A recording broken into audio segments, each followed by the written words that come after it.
Please help me welcome, talking about mentorship, Sophia He. Good afternoon, the fellow Toastmasters and the guest. In a word, seemingly every single piece of information can be Googled. There's still a lot of knowledge can only be gained through experience. Mentorship is the best example of that. My mom was my first mentor in my life. When I was born, my mom found out that I had 3 colics on my head. In Chinese culture, more than one swirling pattern in hair implies the stubborn personality. When I grew as a little girl, all of my family members described me as an obstinate girl. I would strictly follow my rules and belief. For example, I have to cross the grid when I was on the sidewalk, or I make myself a plan that I have to take a shower every single day, even there's a water stoppage.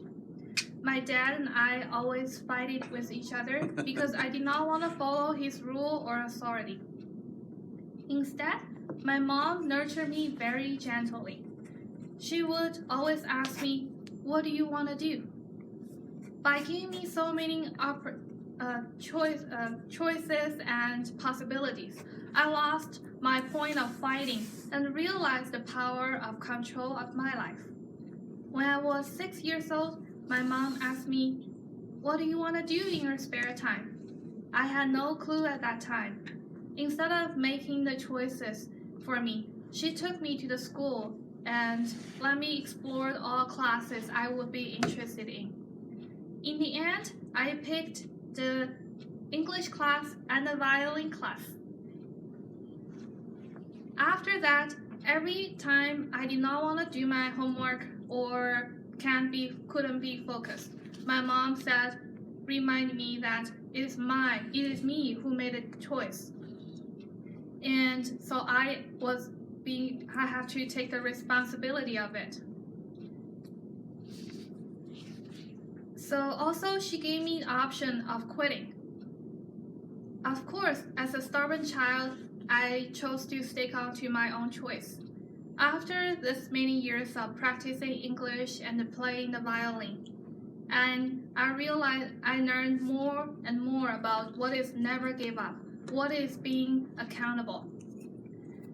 All of these efforts would not be happen if my mom was not an excellent mentor who stayed quietly on my side, waited patiently, and hold her impulse to be authority of my life. My second very important mentor is my supervisor, Faye. She was signed to be a mentor when I first entered my workplace.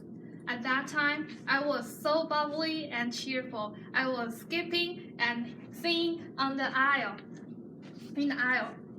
And one day, she popped into my office cubicle and asked me how was I doing, as she always did. Later on, when we sat down, she said something I will never forget. She said, "I know you're a student, and you will be for two more semesters. But have you think about the life after graduation and being a real adult? You need to be prepared, such as recording all of your working projects and building up your resume. More importantly, behave like an adult." I was astonished at that moment because I think Canadians always being talked really friendly and nicely.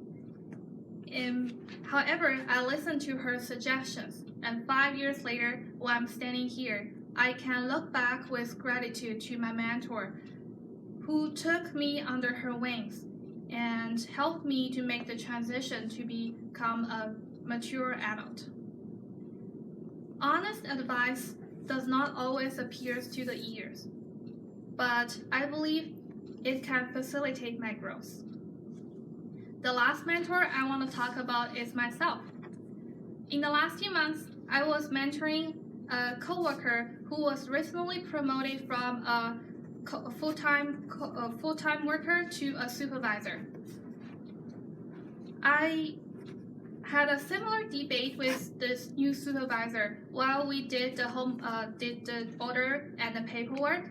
I would say in all authority, never do it this way. And she just simply stared back and asked me, why? And in every such moment, I realized that we were both learning, both still questioning and evolving. For just as he asked me the question, I had to question the basis on which I had made such a definitive statement. He made me realize that there are so many redundant procedures and unnecessary rules we could get rid of. More importantly, or beyond that, I learned that I had to change the tone when I speak in.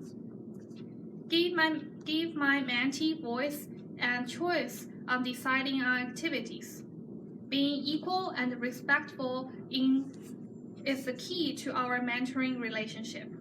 Most importantly, I learned that open-minded and unjudged listening skills can help us build trust.